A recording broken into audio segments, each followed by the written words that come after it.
My name is Geraldine Walker, 34 years old, and 3 years ago I returned home from my final deployment in Afghanistan.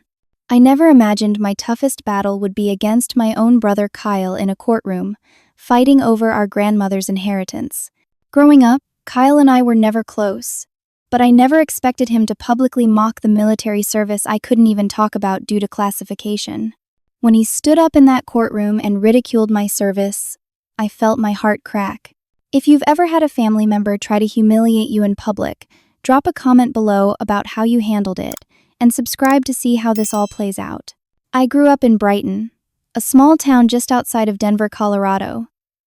Our home sat on the outskirts, where the Rocky Mountains began their majestic rise in the distance. Those mountains represented freedom to me, a stark contrast to the tension that filled our household. When I was 12 and Kyle was 8, our parents divorced. The split wasn't amicable. Dad had been having an affair with Angela, his secretary, for almost a year before Mom found out. The discovery sent Mom into a deep depression that she struggled with for years afterward. She became a shell of the vibrant woman I remembered from my early childhood. Dad married Angela less than 6 months after the divorce was finalized. From the beginning, Angela made it clear that she preferred Kyle. He was younger, more impressionable, and she found it easier to step into a maternal role with him. I was already on the cusp of teenage rebellion, and Angela saw me as a reminder of Dad's previous life. During those turbulent years, Grandmother Mary became my anchor. Mom was often too depressed to engage, spending days in her darkened bedroom. Dad was building his new life with Angela and Kyle, who spent most weekends at their new house with its swimming pool and game room. I stayed with Mom, trying to keep our household functioning, and frequently escaped to Grandmother Mary's cozy home 3 blocks away. Mary had been a professor of English literature at the University of Colorado before retirement. Her house was filled with books, fascinating stories, and the scent of freshly baked cookies. She listened to my problems, helped with my homework, and most importantly, made me feel valued when the rest of my family seemed to have forgotten about me. "You have a brilliant mind, Geraldine," she would tell me, her blue eyes twinkling behind wire-rimmed glasses. "Don't let anyone dim your light."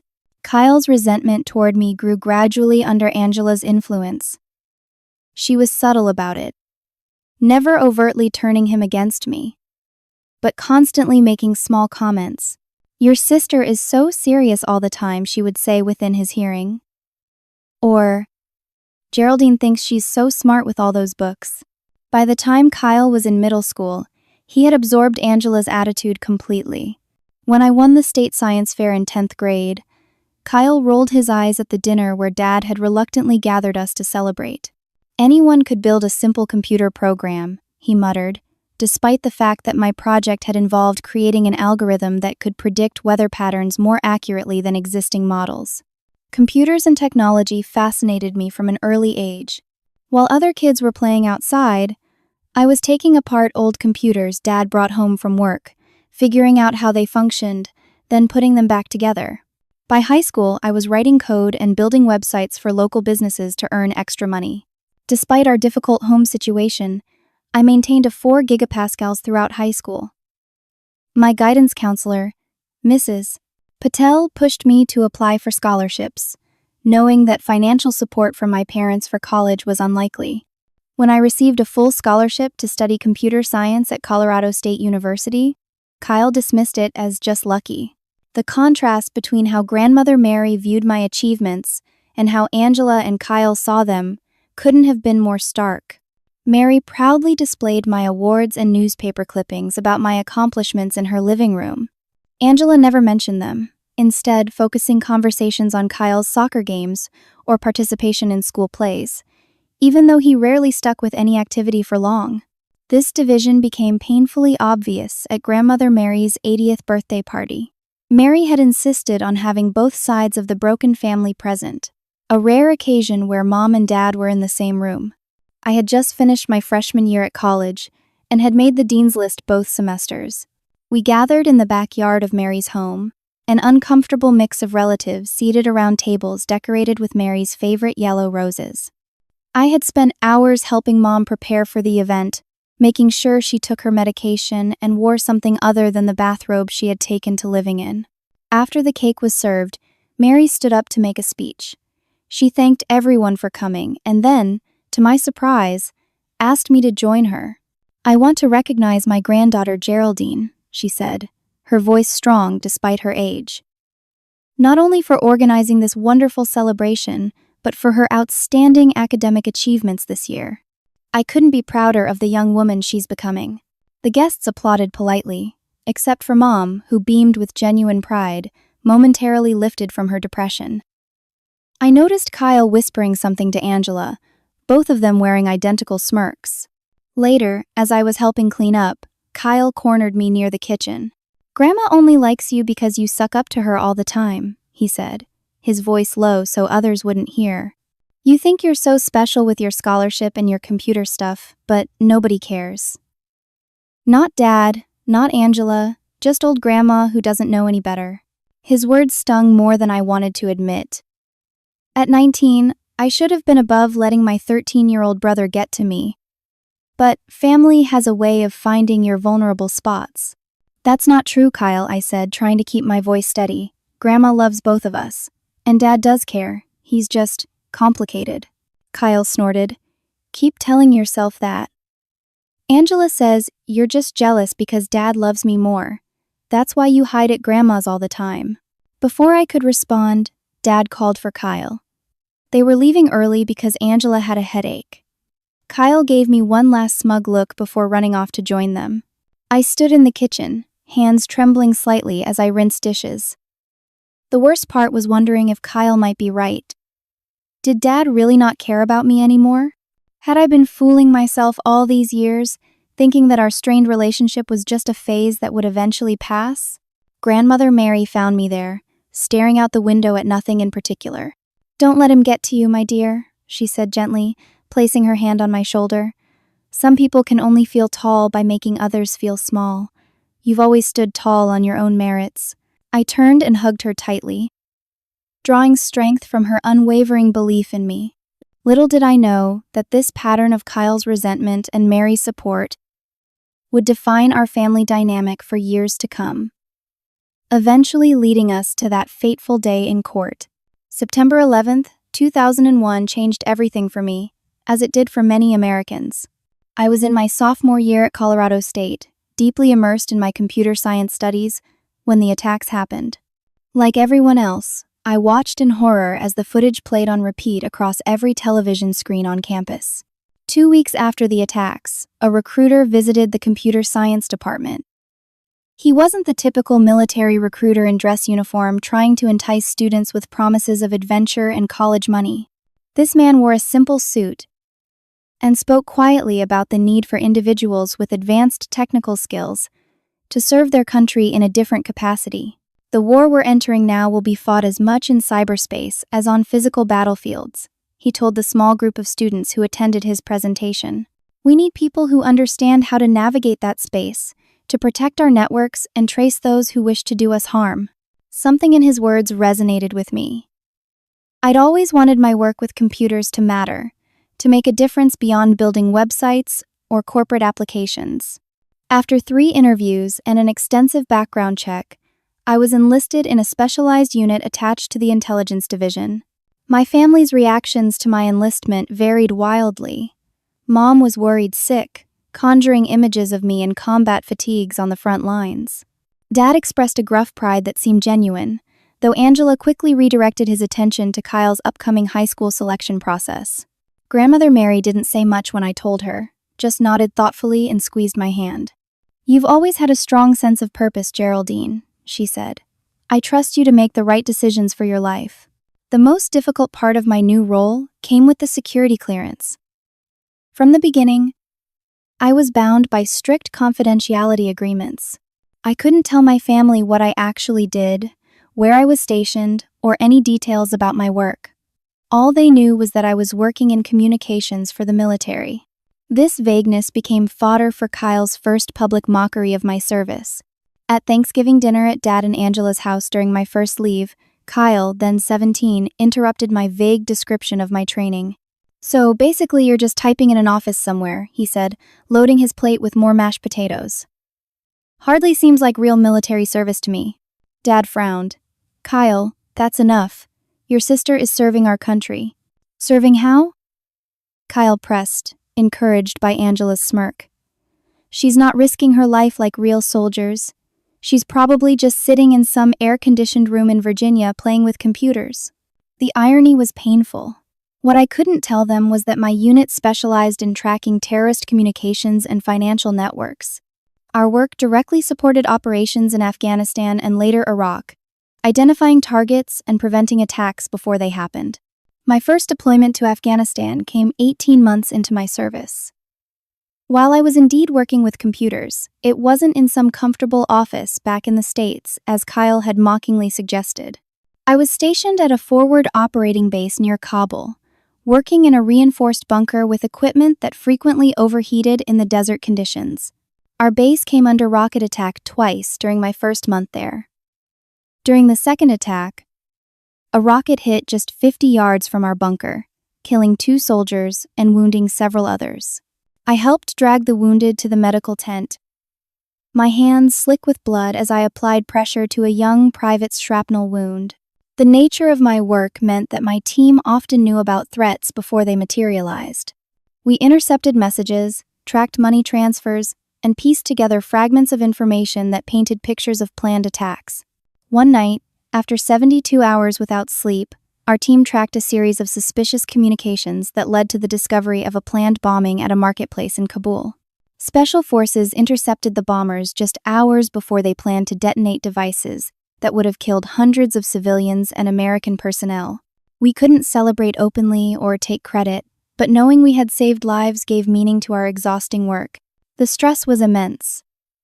We were constantly aware that any mistake, any missed signal, could result in lost lives. I developed insomnia and started having migraines from the combination of stress, constant computer work, and the harsh environment. Through it all, I couldn't share any of this with my family. When I called home, I had to stick to approved topics. I could mention the heat, the food, generic comments about missing home, but nothing about what I actually did or the real dangers we faced. This information vacuum led to more dismissive comments from Kyle and Angela. During a video call with Dad on my birthday, I could hear Kyle in the background. Ask her if she's gotten a tan sitting at her desk all day, he called out, just loud enough for me to hear. Dad looked uncomfortable, but didn't admonish him. I swallowed my frustration and changed the subject. The most painful aspect was not being able to share my accomplishments. When our unit received a commendation for the work that prevented the marketplace bombing, I couldn't tell my family. When I was promoted ahead of schedule due to my contributions to developing a new tracking algorithm, I had to keep it to myself. The emotional toll of this secrecy was something I hadn't anticipated when I enlisted. It created a strange disconnect where a significant part of my life and identity remained hidden from those closest to me. The only person who seemed to understand without needing details was Grandmother Mary. During my second year of service, she sent me a letter that I kept with me through all my deployments. My dearest Geraldine, I know there are things about your service that you cannot share, and I want you to know that I understand and respect that. Know that I am immensely proud of you, not just for the work you do, whatever it may be, but for the person you are.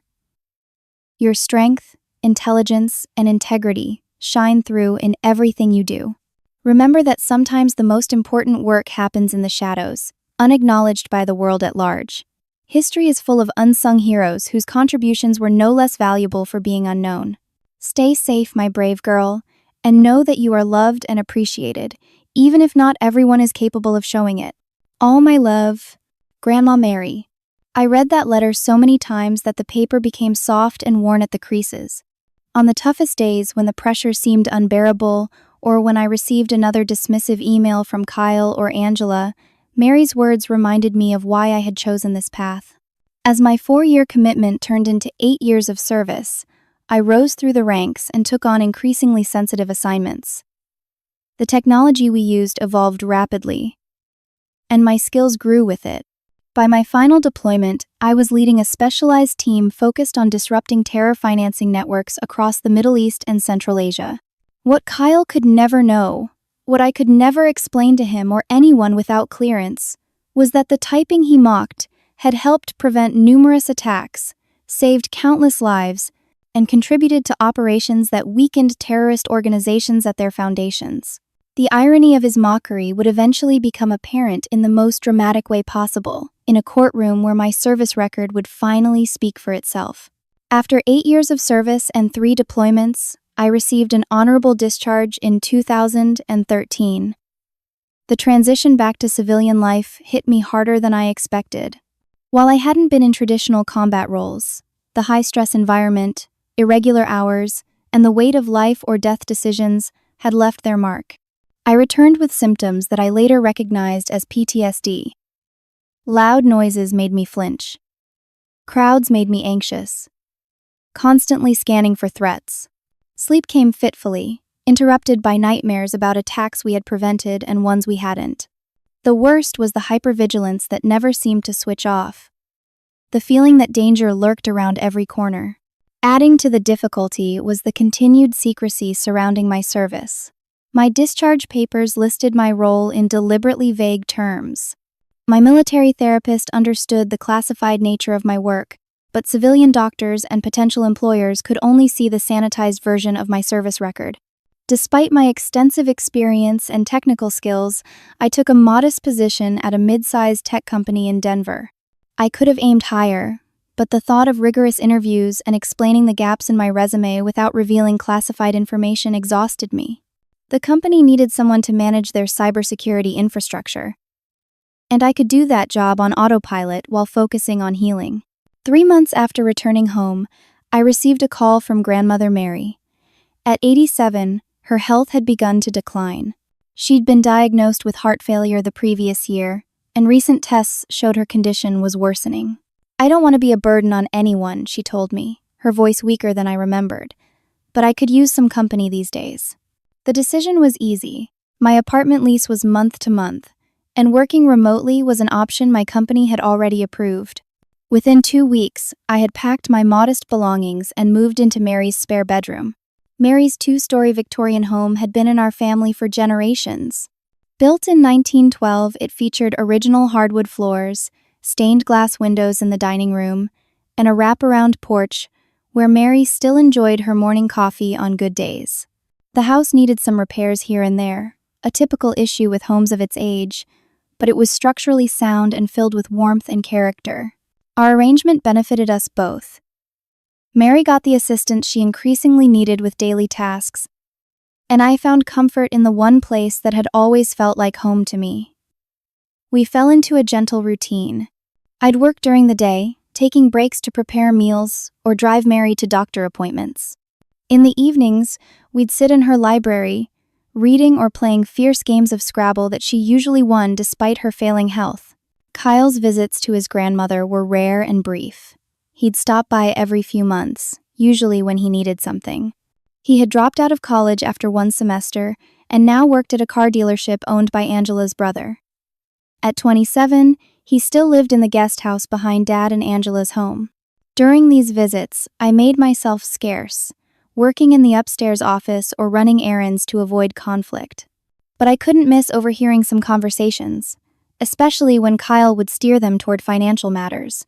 "The roof is looking pretty bad, Grandma," he'd say, or, "That car of yours must be costing a fortune in repairs. I could help you find something newer if you want to free up some cash." Mary would gently deflect these comments. "The roof has a few more years in it yet," or, "My old Buick runs just fine for the little driving I do these days." After Kyle left from one such visit, Mary called me into the living room.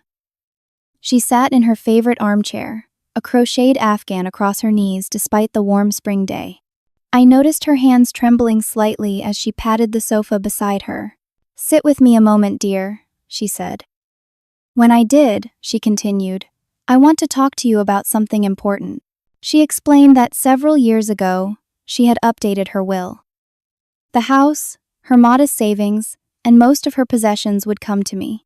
She had established a small trust for Kyle that would pay out over 10 years, hoping the structure would encourage him to develop financial responsibility.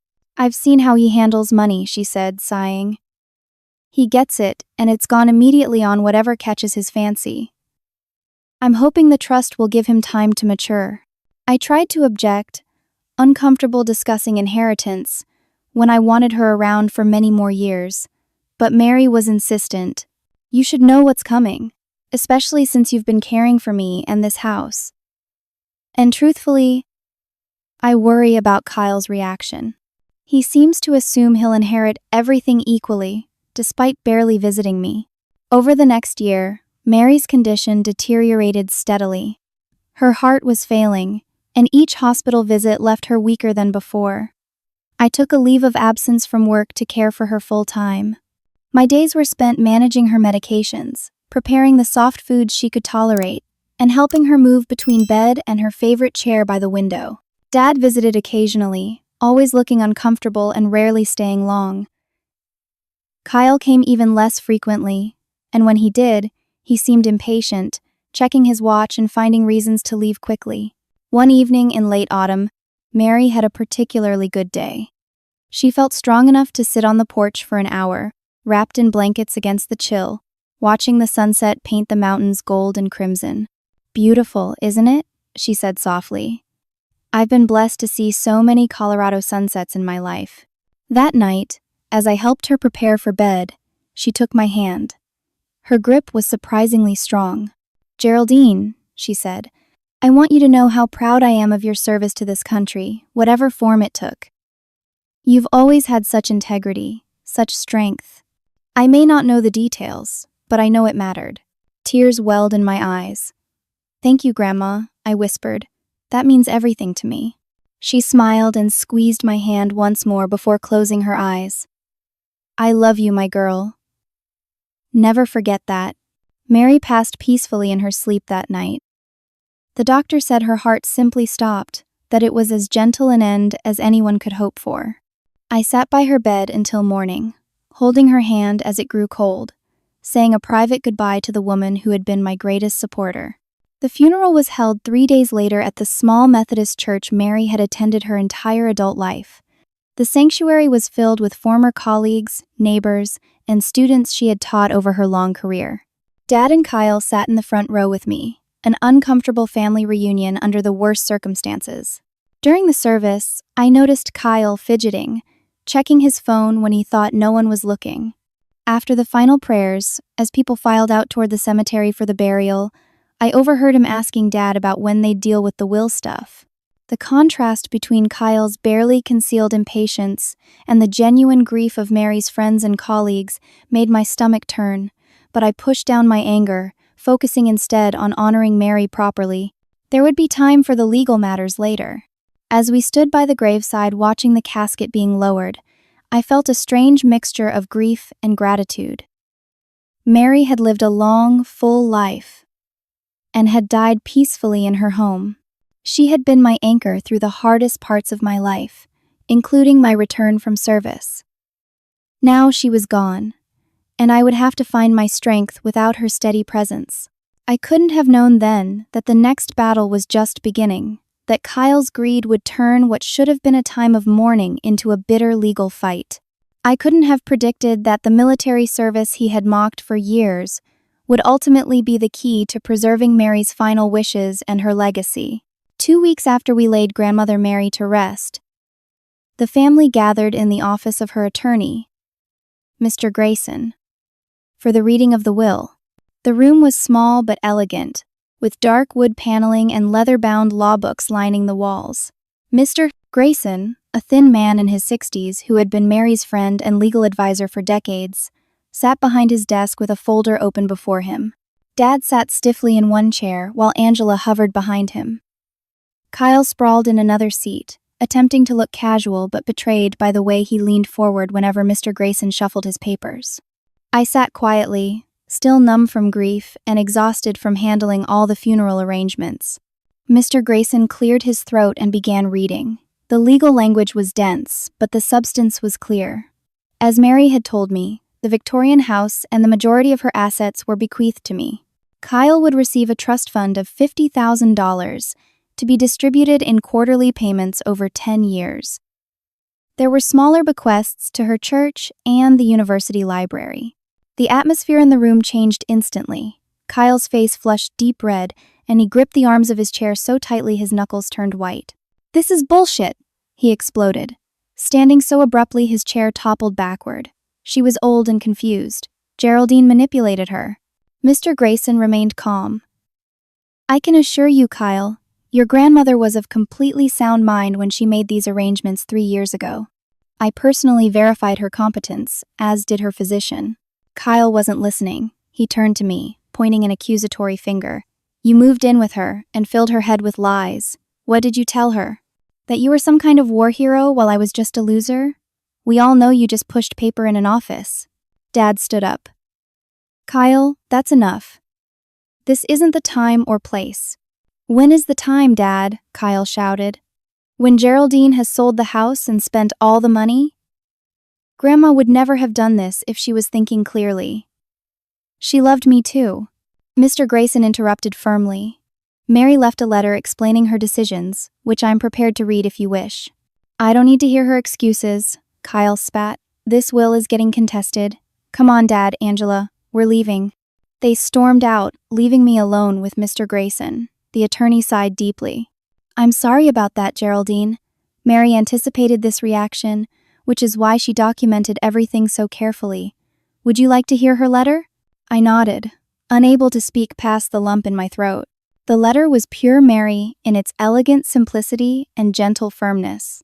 She explained that she had left the house to me because I had shown responsibility and care throughout my life, particularly in my decision to serve our country and in caring for her in her final years. The trust for Kyle was structured to help him develop financial maturity, which she felt he still needed. She ended by expressing her love for both her grandchildren and her hope that we would someday reconcile. True to his word, Kyle hired an expensive attorney and filed to contest the will within days. His legal claims centered on allegations that I had exercised undue influence over Mary due to living with her, and that she had not been mentally competent when making her will. I tried reaching out to Kyle directly, inviting him to meet for coffee to discuss things privately, away from lawyers. His response was a text message that made my heart sink. "Nice try. You manipulated Grandma and now you're trying to manipulate me. See you in court." Over the following weeks, Kyle's attacks on my character escalated from private accusations to public smears. Angela had always been active in local social circles, and through her, rumors began spreading that I had taken advantage of an elderly woman, isolating her from other family members.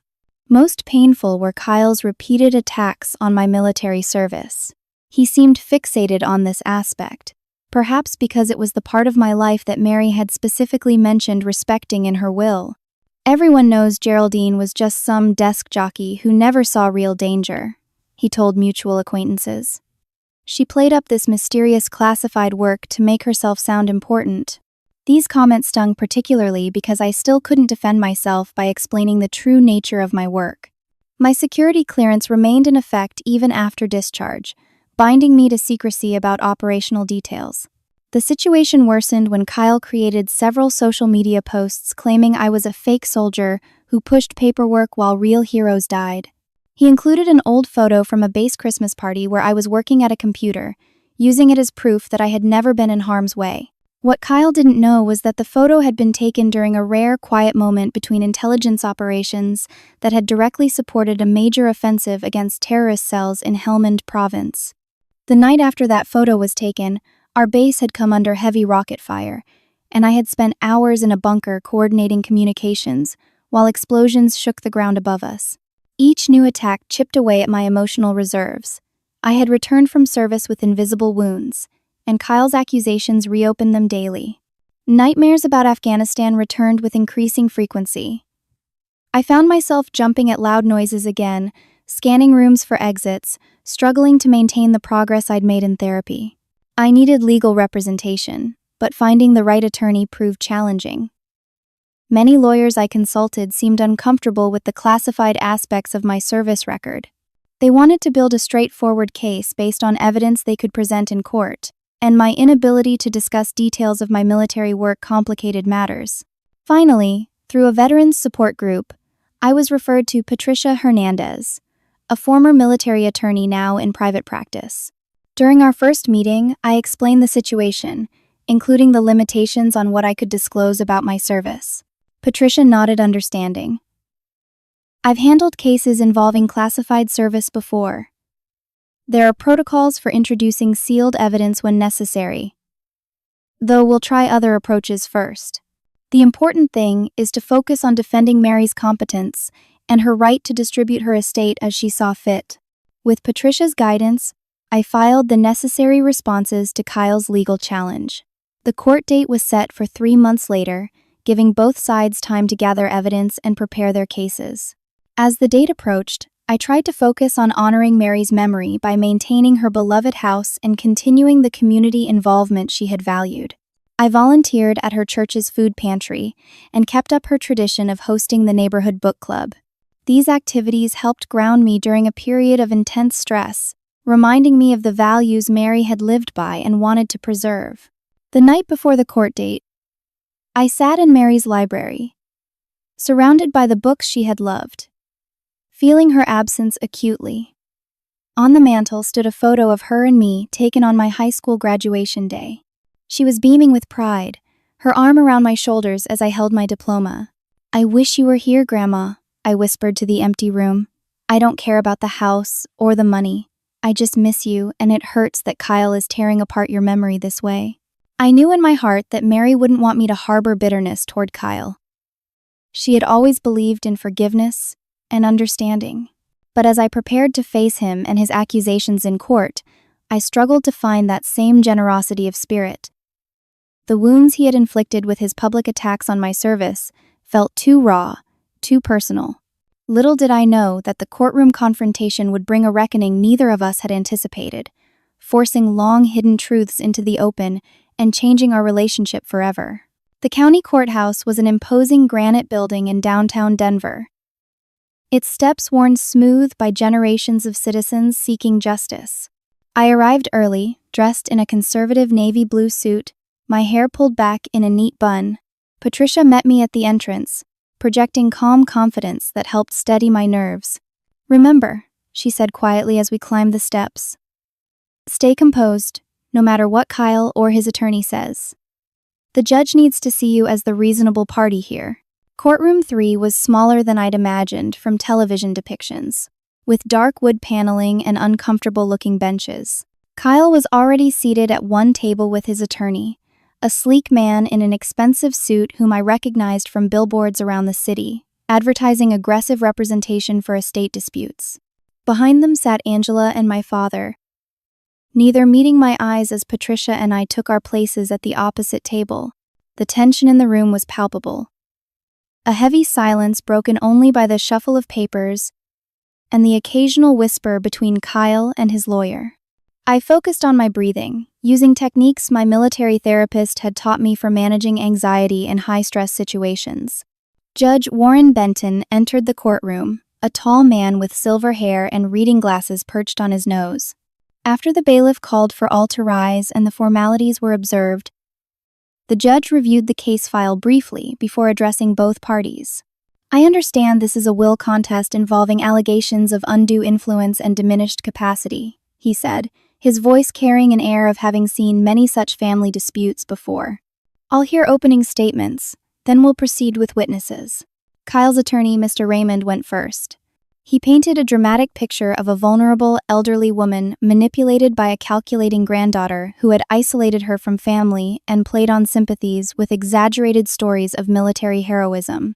"We will prove," Raymond concluded, "that Mary Walker was not of sound mind when she changed her will to disproportionately favor Geraldine Walker, and that this change came only after Geraldine moved into Mary's home and began systematically controlling her grandmother's environment and information." Patricia's opening was more measured. She emphasized Mary's lifelong independence and sharp intellect, the careful documentation of her wishes with multiple witnesses, and the thoughtfulness with which she had structured Kyle's trust. Mary Walker made conscious, deliberate choices about her estate, Patricia stated. These choices reflected her values and her assessment of both her grandchildren's needs and characters. We will demonstrate that she was fully competent and acting of her own free will, without any undue pressure from my client.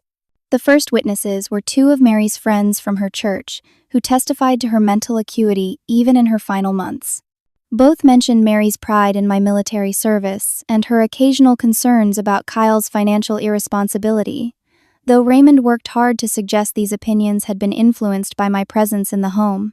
Dr. Phillips, Mary's physician for the last decade, testified next, confirming that while Mary's physical health had declined, her cognitive function had remained excellent until very near the end. He had performed a standard competency evaluation when she updated her will 3 years earlier and found her fully capable of making such decisions. Mary was one of my sharpest patients, even at 87, he stated. She could recall details of conversations we'd had months earlier and was always well informed about her medication regimen and treatment options.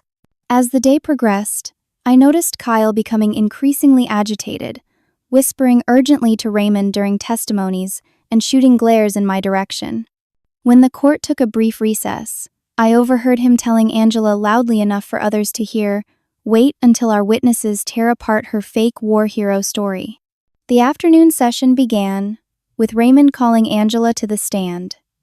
Her testimony was a masterclass in subtle character assassination. She described me as always secretive and manipulative from childhood, claiming I had been jealous of Kyle's relationship with our father and had used my military service to garner Mary's sympathy.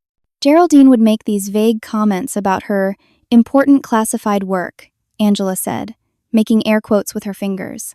But whenever we asked for details, she'd get evasive. I think she just worked in some office typing reports, but she wanted everyone to think she was some kind of spy or something.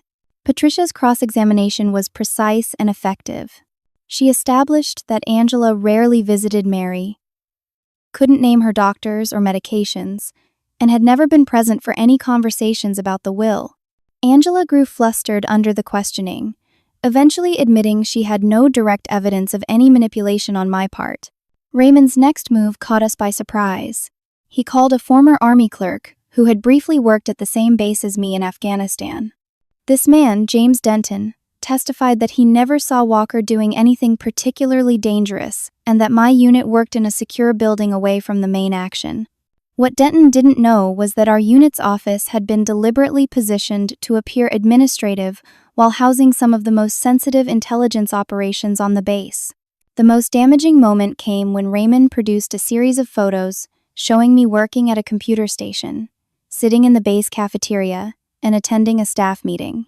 None captured the reality of midnight intelligence operations, rushing to bunkers during rocket attacks, or the time I had helped evacuate wounded soldiers after an explosion near our compound. "Do these look like the activities of someone in constant danger?" Raymond asked rhetorically, displaying the photos on a screen for the judge. "Or someone with a comfortable desk job who later exaggerated her service for sympathy and gain?" I felt my face burning with anger and frustration. Every instinct screamed to stand up and tell the truth about what my unit really did, about the attacks we'd prevented, the intelligence we'd gathered that had saved countless lives. But the classified nature of that work sealed my lips, leaving me unable to defend myself against these gross mischaracterizations. Patricia squeezed my arm gently, a reminder to maintain composure. When it was her turn to cross-examine Denton, she established that he had only been at the base for 2 months and had no access to information about what my unit actually did. "Would you agree, Mr. Denton, that in a military setting, appearances can be deliberately misleading for security reasons?" she asked. "I suppose so," he admitted reluctantly. "And would you also agree that you have no knowledge of Miss Walker's actual duties or assignments due to your different clearance levels?" "Yes," he conceded. As the first day of proceedings drew to a close, Judge Benton announced that we would reconvene the following morning. I left the courthouse feeling drained and discouraged. How could I fight accusations about my service when I couldn't even explain what I'd really done? Patricia sensed my dejection. "We need to talk," she said as we walked to her car. "I think it's time to consider requesting a sealed military service record review. It's unusual, but Given how central they're making your service to their case, we may have grounds. Back at her office, she explained the process. We would request that the judge review sealed records of my service in chambers, with no other parties present. This would allow him to see the truth without compromising classified information. It's a big step, Patricia warned. Once we open that door, we can't control exactly what the military will provide or how the judge will interpret it. But given Raymond's strategy of attacking your service record, I think it's our best option. I thought about it overnight, weighing the risks against the continued damage to my reputation and the threat to Mary's wishes. By morning, my decision was made. We would request the sealed review. As court reconvened for the second day, Patricia formally made the request. Raymond immediately objected, calling it a desperate attempt to introduce unverifiable information and procedurally irregular. Judge Benton removed his glasses, considering both arguments carefully. Given that the respondent's military service has been made central to the petitioner's case regarding undue influence, I'm inclined to grant this request. I'll review any records provided by the Department of Defense in chambers. Raymond looked stunned, clearly not expecting the judge to agree. Kyle leaned forward, whispering frantically to his attorney, his face a mask of concern for the first time since the proceedings began. What happened next would change everything, bringing the truth to light in a way I could never have anticipated. The judge's decision to review my sealed military records set off a chain of reactions. Kyle's attorney requested a recess to confer with his client, and Judge Benton granted them 30 minutes. As they huddled in an intense discussion at their table, I could see Kyle's expression shifting between disbelief and anger. When court resumed, Raymond adopted a new, more aggressive approach. Perhaps sensing that the sealed records might undermine their case, he decided to attack my character directly before those records arrived. Your Honor, before we proceed with this unusual records review, I'd like to call Kyle Walker to the stand to testify about the pattern of deception he has personally witnessed from his sister. Judge Benton nodded his permission, and Kyle took the stand, straightening his tie with nervous fingers.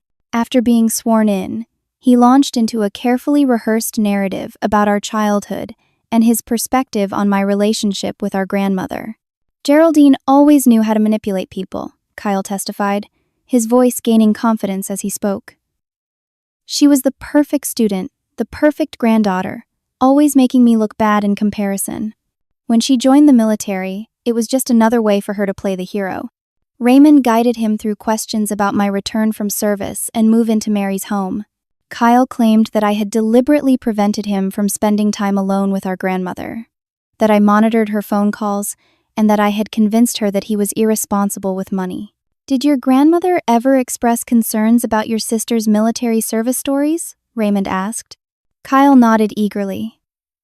Yes, she once told me she thought Geraldine was making things sound more dangerous than they really were. Grandma said Geraldine was vague about details in a way that seemed suspicious. This was a complete fabrication. Mary had never expressed any such doubts, and the painful irony was that I had been vague precisely because I couldn't share classified information, not because I was exaggerating. Patricia wrote notes steadily during Kyle's testimony, occasionally showing me points she planned to address in cross-examination. I maintained a neutral expression, though internally I was seething at the blatant lies. Before Patricia could begin her cross-examination, a court officer approached the judge and handed him a note. After reading it, Judge Benton addressed the courtroom. I've been informed that a representative from the Department of Defense has arrived with the requested service records. We'll take a brief recess while I review these documents in chambers. Court will resume in 1 hour. As the judge left, Kyle returned to his seat, looking smugly confident. He leaned toward Raymond, saying something that made the attorney nod approvingly. Then Kyle turned toward me, his expression openly contemptuous. A fake soldier, nothing more, he shouted across the courtroom, loud enough for everyone to hear. Everyone's about to find out the truth about your glorified office job. Several people gasped at this outburst. The bailiff stepped forward with a warning about courtroom decorum, but the damage was done. Kyle sat back, a satisfied smirk on his face, clearly believing he had the upper hand. The hour-long recess felt interminable. Patricia and I waited in a small consultation room, discussing potential strategies depending on what the judge might have learned from my records. "Whatever happens," Patricia advised, "let the records speak for themselves. Don't be drawn into revealing anything classified, even if Kyle continues to provoke you." When we returned to the courtroom, I immediately noticed a difference in Judge Benton's demeanor. His expression was more serious, his posture more formal. A military courier in dress uniform sat at the back of the courtroom, a locked briefcase beside him. Once everyone was seated, the judge cleared his throat. "Having reviewed the sealed service records provided by the Department of Defense, I find it necessary to address some assertions made in this courtroom. Mr. Raymond, I understand your client's claims are based partly on his belief that Miss Walker exaggerated her military service to influence her grandmother. Is that correct?" Raymond stood. "Yes, Your Honor. We contend that Geraldine Walker created a false narrative about her service to garner sympathy and preferential treatment." Judge Benton nodded slowly. "I see. In that case, I am ordering that redacted portions of Miss Walker's service record be read into court record. These portions have been specifically cleared for this purpose by the Department of Defense, given the central nature of these claims to your case." Kyle's confident expression faltered slightly. Raymond looked uncomfortable, but maintained his professional composure. The judge put on his reading glasses and opened a folder stamped with security classifications. "For the record, Geraldine Walker served 8 years in the United States Army, assigned to the Joint Special Operations Command's Cyber Intelligence Unit, a highly specialized unit that operates in direct support of combat operations." A murmur ran through the courtroom. This was already more information about my service than had ever been publicly disclosed. During her service, Specialist Walker deployed to Afghanistan 3 times, serving at forward operating bases in high-threat areas. Her unit was responsible for real-time intelligence gathering and analysis that directly supported tactical operations against high-value targets. The judge continued. "Specialist Walker's unit came under enemy fire on numerous occasions. During her second deployment, her base was hit by rocket attacks twice in 1 month, resulting in casualties. Specialist Walker is credited with helping wounded personnel to safety during one such attack, while under continuing threat." I saw Kyle's face draining of color as the judge read on. "Specialist Walker received several commendations, including the Army Commendation Medal with V Device for Valor. Most notably, she was awarded the Purple Heart after sustaining injuries during a complex attack on her forward operating base in 2011. The Purple Heart revelation caused an audible reaction in the courtroom. I had never told anyone in my family about the injury I'd sustained during a coordinated attack on our base. The shrapnel wounds to my left leg had healed, leaving only scars that were easily hidden beneath clothing. Judge Benton continued reading from the redacted file.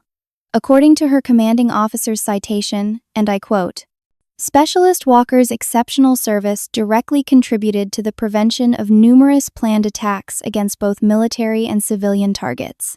Her technical expertise, courage under fire, and dedication to mission saved countless American and Allied lives." End quote.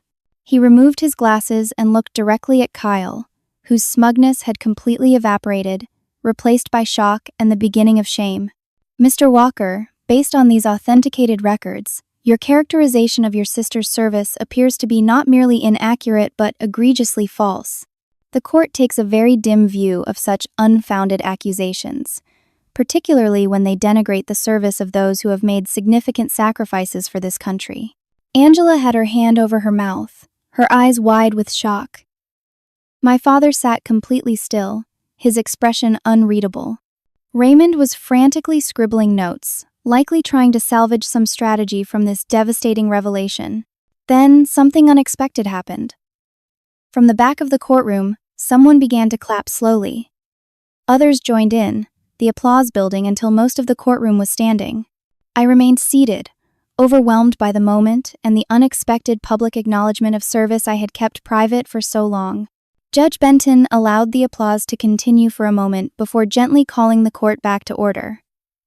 "In light of this information, Mr. Raymond, does your client wish to reconsider his petition contesting the will?" Raymond conferred briefly with Kyle, who appeared completely deflated. "Your Honor, we request a brief recess to discuss our options." Granted. You have 30 minutes, the judge replied. As they left the courtroom, I noticed Angela attempting to slip away as well. The judge saw this too. Miss Walker, he called, stopping her in her tracks. This court has not recessed for spectators. Please remain seated until proceedings conclude. When Kyle and his attorney returned, the change was evident. Kyle couldn't meet my eyes, staring fixedly at the table before him. Raymond addressed the court in a subdued tone. Your Honor, in light of the new information, my client wishes to withdraw his petition contesting the will. We accept that Mary Walker was of sound mind and acting under her own volition when she executed her final will and testament. Judge Benton nodded, petition withdrawn and noted. Given the nature of the accusations made against Miss Walker and the court's time that has been expended, I am ordering the petitioner to pay all court costs and the respondent's reasonable legal fees. He struck his gavel once. Case dismissed. As people began to file out of the courtroom, I sat motionless, processing what had just happened. After years of keeping my service quiet, of enduring Kyle's mockery and accusations, the truth had finally come to light.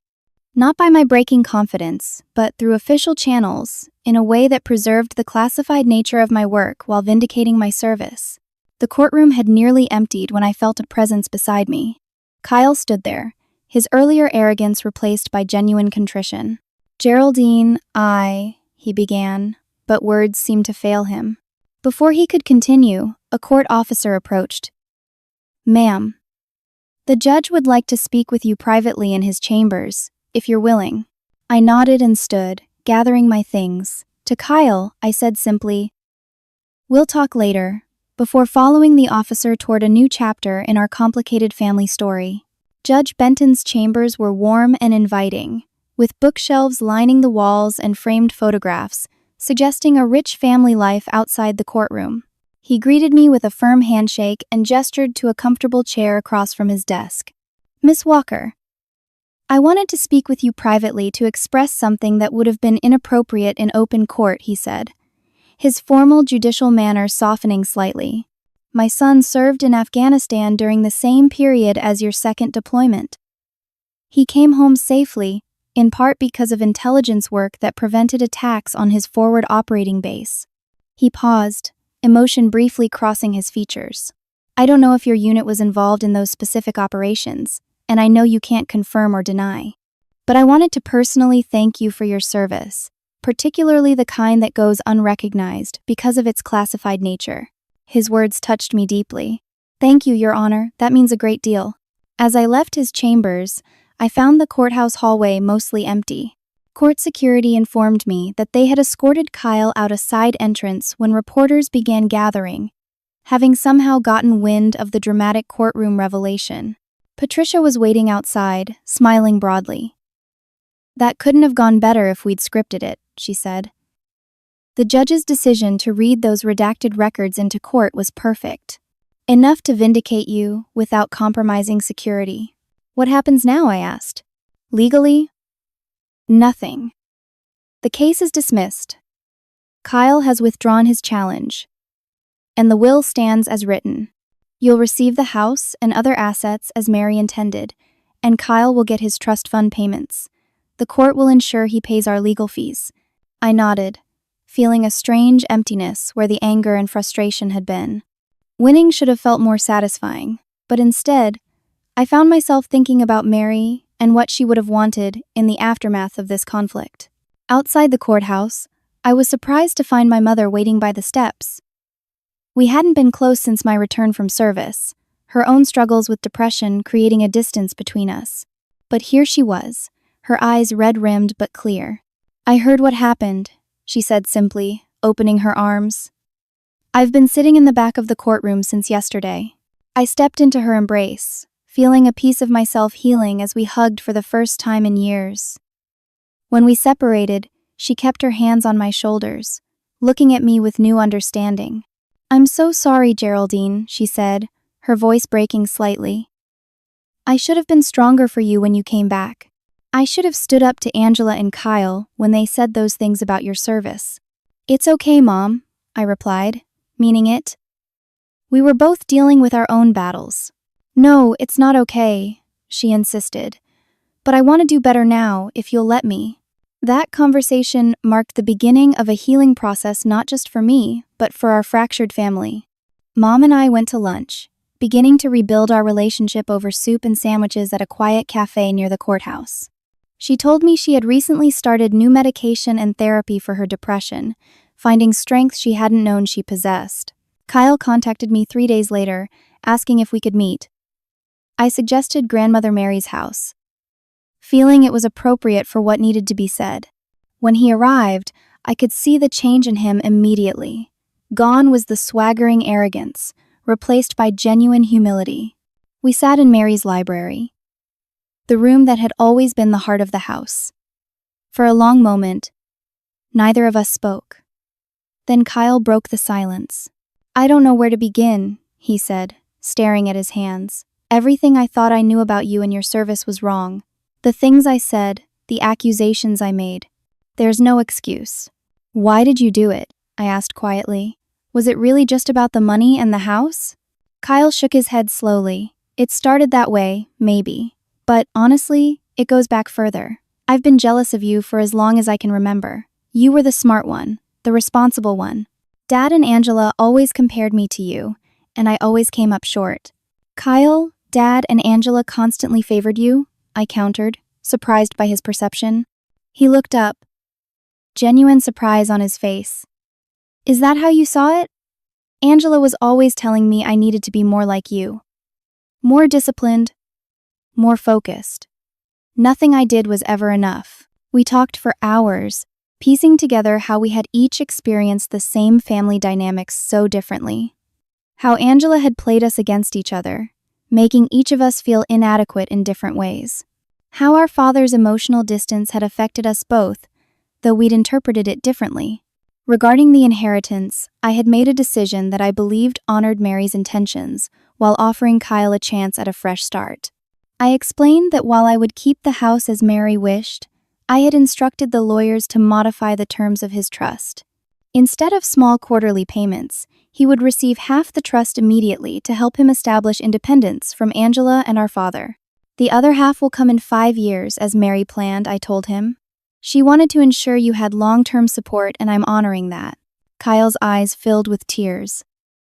"After everything I said and did, you're still looking out for me." "Why?" "Because it's what Mary would want," I said simply. "And because you're my brother. We're the only 2 people who understand what it was like growing up in our family. That means something." The healing process wasn't instantaneous or simple. Kyle and I began meeting regularly, sometimes just the 2 of us, sometimes with Mom joining us.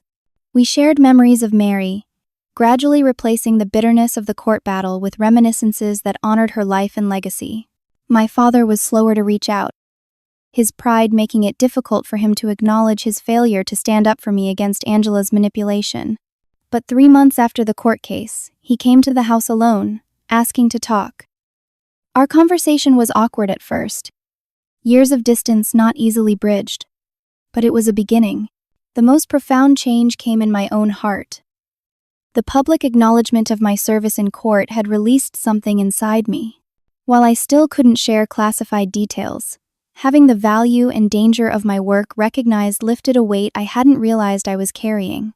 I began working with a veterans support group, helping other service members who had worked in classified operations deal with the unique challenges of reintegration when they couldn't fully explain their experiences. Sharing what I could of my journey helped me process my own struggles with PTSD and the isolation that came with classified service.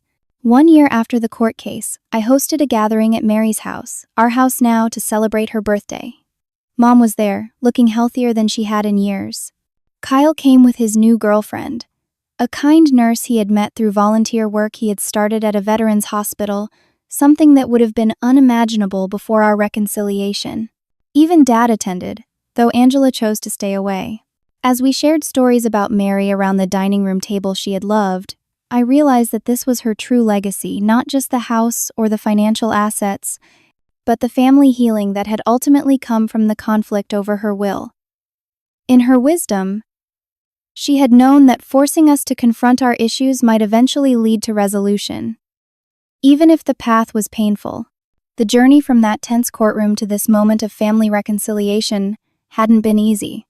There had been setbacks and difficult conversations, old wounds reopened before they could truly heal. But standing in Mary's garden later that evening, watching the sunset paint the mountains in the same golden hues she had loved, I felt a sense of peace that had eluded me since my return from Afghanistan. Sometimes the deepest wounds come from those closest to us, and the hardest battles are fought not on foreign soil but in courtrooms and living rooms, in the spaces between people who should love each other but have forgotten how. My military service had taught me courage in the face of external threats, but this family conflict had required a different kind of bravery, the courage to forgive, to be vulnerable, and to believe in the possibility of healing. As Mary would have said, quoting her beloved Hemingway, "The world breaks everyone, and afterward, many are strong at the broken places." Our family had been broken, but in the aftermath of conflict, we were finding strength we hadn't known we possessed. I still visit Mary's grave regularly, bringing her favorite yellow roses and updating her on family news. I like to think she would be proud of how her grandchildren finally found their way back to being siblings, not adversaries. Sometimes, the greatest victory isn't defeating your opponent, but transforming an enemy into family once again. Have you ever had to fight for what was rightfully yours, only to discover that the real treasure wasn't what you thought it was? Drop a comment below with your story. And if this journey of family conflict and reconciliation touched something in you, please hit that like button and subscribe to hear more stories about finding strength in unexpected places. I'm grateful to each of you for listening to my story, and I hope it brings some comfort to those fighting their own battles, visible or invisible. Remember that sometimes justice arrives in unexpected ways, and healing comes when we least expect it.